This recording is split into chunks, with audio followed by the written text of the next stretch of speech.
경제 상황이 굉장히 좋지가 않습니다. 그래서 많은 분들이 굉장히 걱정을 하고 계시고, 과연 언제쯤 이 어려운 상황이 끝나고 좋아질지 많이들 궁금하실 텐데, 사실 뭐 저는 경제학자는 아닙니다. 물론 경제에 상당히 관심 갖고 있지만, 뭐 전문가, 경제학 박사나 뭐 그쪽 계통의 일하시는 분들처럼 해서 경제적인 측면으로 말씀드리긴 좀 약간 어려운 점이 있어야 하지만, 제가 이제 사주 명리라든지 풍수 이런 걸 이제 연구하다 보니까 세상의 흐름이라는 게 꼭 뭐 경제적인 상식, 통계 그런 거로 흘러가지 않는다는 것을 좀 알게 됩니다. 그래서 저는 이제 지금 현재 부동산 시장이나 주식 시장이 굉장히 힘들고 어렵기 때문에 많은 분들이 정말 이대로 우리나라도 앞으로 일본처럼 장기 불황 뭐 한 20년, 30년 불황으로 가는 거 아닌가 이렇게 걱정하실 텐데, 저는 그런 일은 없다 이렇게 생각하고 긍정적으로 생각하는 사람이에요. 물론 뭐 아무런 근거나 데이터 없이 그냥 제 뇌피셜로 제 생각으로 그렇게 말씀드리는 게 아니라, 사실은 어떤 기온 변화라는 거는 좋았다 나빴다, 사람도 몸 컨디션이 그렇잖아요. 좋을 때도 있고 나쁠 때도 있고 그렇습니다. 그런데 경제 상황, 주식시장, 부동산 시장도 계속해서 좋을 수가 없어요. 이런 흐름 사이클이 있어요. 그것을 잘 타게 되면, 거기에 적응하고 잘 타게 되면 여러분들 인생 자체가 행복한 것이지만, 정말 거꾸로 타면, 주식하시는 분들 알겠지만 내가 사면 떨어지고 내가 팔면 올라가고, 이게 거꾸로 돼버리면 사람이 완전히 멘붕이 와고 미쳐버리고 다음부터는 그 타이밍 잡는 게 쉽지가 않습니다. 근데 사실은 제가 유튜브라든지 아니면 뭐 언론에서 나오는 이런 경제 상황 보면 정말 뭐 심각하게 이야기하시는 분이 많아요. 물론 어려운 건 맞습니다. 어려운 걸 부정하는 게 아니에요. 하지만 우리나라가 과거에 1960년대 초반 경제개발 시작한 것부터 시작을 해서 지금 약 한 뭐 60년이 이제 넘었잖아요. 그 60년 동안, 그 전에는 뭐 경제라는 자체가 우리나라에 있다고 볼 수가 없기 때문에, 이 60년 동안 우리나라에 네 번의 큰 어려운 위기가 있었습니다. 그런데 네 번 다 극복을 했어요. 실제로 우리 대한민국 자체 여러분들 아시다시피 상당한 저력이 있는 나라고, 또 역사적으로 조선시대, 고려시대, 삼국시대가 거기까지 흘러간다 하더라도 우리나라에 수많은 어려움과 좌절이 있었지만 다 극복한 민족이고 극복한 나라입니다. 그래서 지금 유튜브에서 말씀하시는 분 계속 부정적으로 이야기하시는 분이 너무 많아요. 저도 채널 보다가 이분은 뭐 맨날 이렇게 부정적인 얘기만 하지, 경제 관련 이야기 하면서 긍정적인 이야기하는 걸 거의 본 적이 없는 채널들도 몇 개 있어요.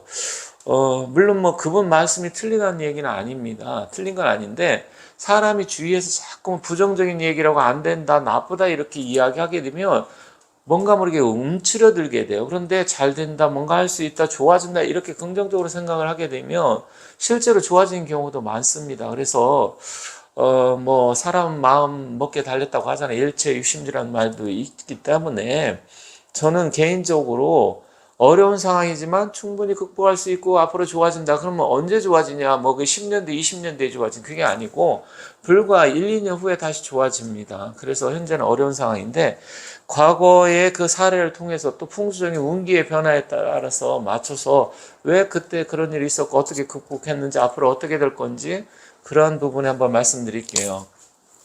자, 여러분들 혹시 기억나시는지 모르겠지만 첫 번째로 우리나라가 제1차 5.19 석유 파동이 있었습니다.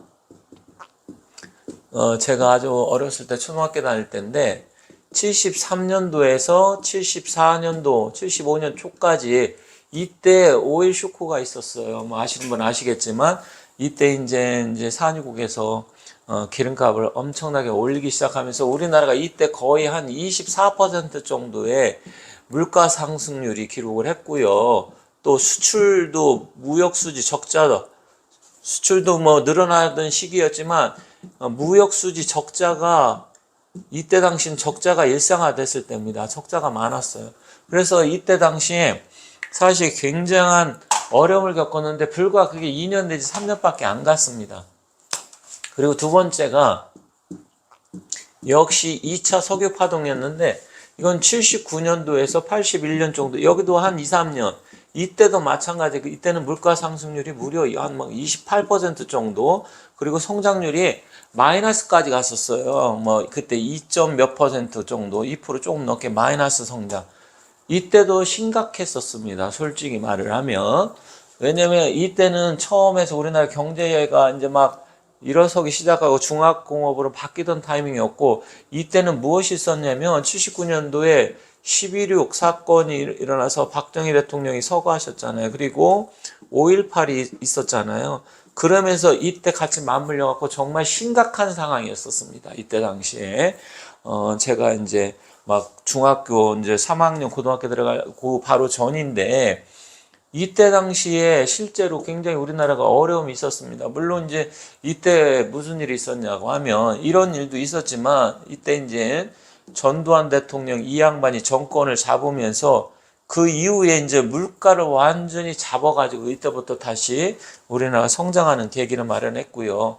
세 번째는 뭐냐면 97년도에서 2000년, 이것도 뭐 딱 3년 정도밖에 안 갔죠. 이때 너무나도 유명한 IMF가 있었잖아요. 이때도 우리나라가 불과 3년 안에 이걸 극복을 했습니다. 물론 그 후유증은 상당히 컸지만, 제가 후유증을 말씀드리는 거 아니에요. 후유증은 다 있어요.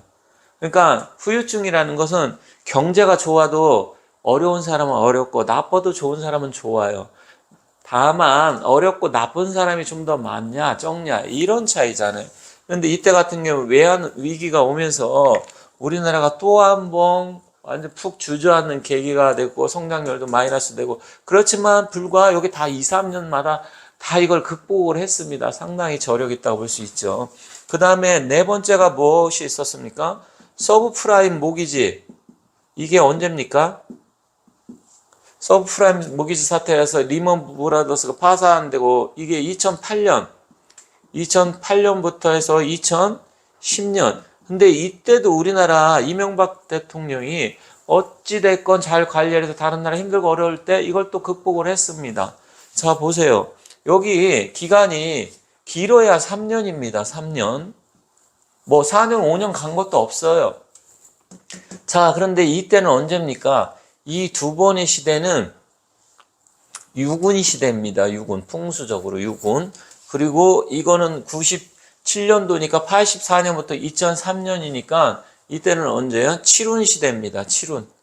그리고 서브프라임 모기지는 8운 시대에 발생을 했어요.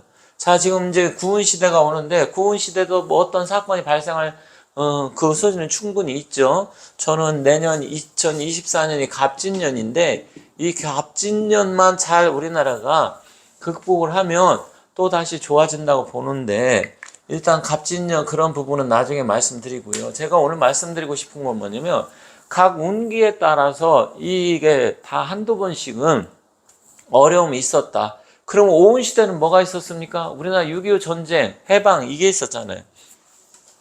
그러면 이런 부분이 있다고 치더라도 결국은 3년, 정말 후유증까지 따지면 4년. 그런데 지금 무슨 후유증이 왔습니까? 지금 여러분 아시다시피 코로나 시국이 온 다음에 작년 2020년 그리고 23년, 저는 내년까지 보는 거예요. 그래서 24년, 22, 23, 24. 이제 코로나 21, 20년, 뭐 20년은 그때 경자년, 신축년은 이제 처음 터져갖고 어쩔 수 없이 전 세계적인 상황이었고요. 이런 부분이 오면 내년 갑진년도 사실 쉽지는 않습니다. 그 여러 가지 이제 뭐 어려움이 있을 수 있고 또 문제는 있는데, 저는 그래서 내년까지 24년까지 좀 어렵지만 25년 이후부터는 좋아진다고 보는 게, 여기서 그냥 산술적으로 계산을 한다고 하더라도 3년, 4년을 못 갔어요. 3년, 4년. 그렇게 나라가 망한다. IMF 터지고 모든 게 박살나고 지금보다도 석유값이 훨씬 더 올라가고 물가 상승률이 무려 24%, 28%까지 갔어요. 인플레가. 지금 물가 상승률은 뭐 지금 4%, 5%밖에 안 되잖아요. 물론 이제 변수가 있습니다. 여기서 뭐가 있냐. 이때는 막 성장이 쭉 올라가던 시기였는데 확 주저앉았다 다시 올라갈 수 있었지만, 지금은 완만하게 상승 곡선에서 지금 주저앉았고, 두 번째는 뭐냐면 지금 우리나라 그 국가 부채라든지 가계 부채가 이때보다 훨씬 많다, 이런 변수는 있어요. 물론 이제 그런 상황을 제가 감안 안 하고 말씀드리는 게 아닙니다. 하지만 경제 규모가 커지면서 소득이 늘어나면 대출, 이자 뭐 조금 올라가. 사실 이때 뭐 서브프라임 모기지 사태 때는 여러분들 아시겠지만 이자가 막 12%, IMF 때는 뭐 20 몇 %까지 올라갔었어요. 지금은 주담 대출이 제가 알아보니까 상한선이 한 7.2% 7%, 하한선이 4.45% 이렇게 된다고 하더라고요. 그러면 IMF 때는 20 몇 % 갔었고 서브프라임 모기지 사태도 10% 이상 갔는데 다 견뎠잖아요. 그럼 뭡니까? 지금 유튜브 또 경제학 뭐 그 박사 이 양반들이 나와서 아니면 또 뭐 경제 관련 아니면 TV에서 계속해서 불안감 조성시켜 가면서 그렇게 하는 이유가 저는 내년에 선거가 있기 때문에 2024년 총선 있잖아요. 계속해서 불안감 조성시켜서 윤석열 정부가 못한다. 지금 관리를 잘못하고 있다. 국민들한테 계속 어떤 불안감을 조성시키면 현재 정부가 잘못하고 있구나. 그러면 뭔가 바꿔야 되겠네? 뭐 이런 생각이 들지 않겠어요? 저는 뭐 중에 무슨 계략이 숨어 있다. 저는 이렇게 생각하는 사람이에요. 일단은 이거는 여러분들이 과거의 경험을 통해서 미래를 예측하는 건데 사주 명리학도 마찬가지예요. 어떤 사람이 어떻게 살아왔는지 그걸 토대로 해서 앞으로 미래에 어떻게 펼쳐질 것이다. 이런 식으로 우리가 사주도 보는 거거든요. 풍수도 과거에 어떤 지역에 어떻게 기운이 바뀌었는데 앞으로 어디가 발전되겠다. 이런 생기가 어디가 있고 완기가 어디에 있는지 그런 걸 보고 하는 건데 이 경제학자들 이 사람들은 통계 숫자만 가지고 현재 돌아가는 상황만 가지고 거기에 매몰이 돼서 계속 다른 사람들이 나쁘게 하면 또 따라서 나쁘게 이야기하고 다른 사람 좋게 이야기하면 또 한없이 좋게 이야기하고 제가 그런 걸 많이 봤습니다. 그런데 제 영상을 보신 분들 아시겠지만 저는 좋을 때 앞으로 나빠진다고 얘기했었고요. 이제 지금 나쁘니까 좋아진다고 이야기를 하는 거예요. 그 사람들하고 약간 반대로 이야기하는 거예요. 근데 제가 과거에 2년 전, 3년 전 이야기한 것들이 어느 정도 상당히 많이 현실화되고 이루어지고 있습니다. 중국 같은 경우도 한참 좋다고 얘기했을 때 저는 중국은 붕괴될 것이다. 중국 경제 나빠질 것이다. 이런 이야기 했었고 부동산 막 한참 올라갈 때 부동산 시대 지고 이제 불의 시대 앞으로 전기차라든지 반도체 2차 전지 이런 쪽이 될 것이다. 제가 계속 이야기를 했었거든요. 자, 보세요. 지금 이것만 놓고 봐도 여러분들 다 경험했잖아요. 물론 이때 어려운 사람들이 많았지만 이것을 2, 3년 뭐 4년 내에 극복을 했는데 그런데 경제 상황이 좋으면 사람들 안 어려울까요? 경제가 좋아도 어려운 사람은 어려워요. 다만 경제가 좋을 때는 그래도 어찌어찌해서 해결을 해서 나가지만 지금처럼 경기가 안 좋고 어려울 때는 대부분 사람이 힘들다 보니까 움츠러들게 되고 IMF 때도 누가 집 샀습니까? 그때 주식 막 몇백 원짜리 동전주라 그래서 정말 뭐 담배값도 안 되는 주식들도 흔했었고요. 그리고 그때 집값 엄청나게 떨어졌잖아요. 서브프라임 모기지 때도 그랬어요. 그런데 저는 일단 부동산은 당분간은 상승하기 힘들다. 그건 왜 그러냐면 기간 조정, 가격 조정이라는 게 있어요. 떨어졌다 금방 올라가지 않아요. 어느 정도 기간이 지나야 다지는 과정이 있어야 되는데 사실 과거에 보면 김대중 노무현 정부 그리고 문재인 정부 이 좌파 정부가 들어섰을 때는 부동산 규제를 많이 해서 올라갔고 그 다음에 뭐 이명박 박근혜 정부 아니면 그 전 정부 같은 경우는 어느 정도 약간 통제는 했지만 자율적으로 하면 저는 당연히 다시 회복된다. 그렇게 해야 되는데 과거 좌파 정부는 계속해서 정책을 남발하고 규제를 했어요. 부동산 올라가려면 어떻게 할까요? 간단합니다. 그것도 제가 다음 시간에 부동산이 언제쯤 사라고 어떻게 해야 부동산이 다시 상승하는지 살아나는지 그때 말씀드리도록 하고 오늘은 너무 걱정하지 마시라. 대한민국 안 망한다. 그리고 앞으로 점점점 더 좋아진다. 길어야 이제 1년 정도 조금 남았다. 1년에서 1년 6개월 남았습니다. 좋아질 겁니다. 거기에 대비하시고 여러분들 힘드시겠지만 잘 힘내시고 잘 견디시기 바라겠습니다. 감사합니다.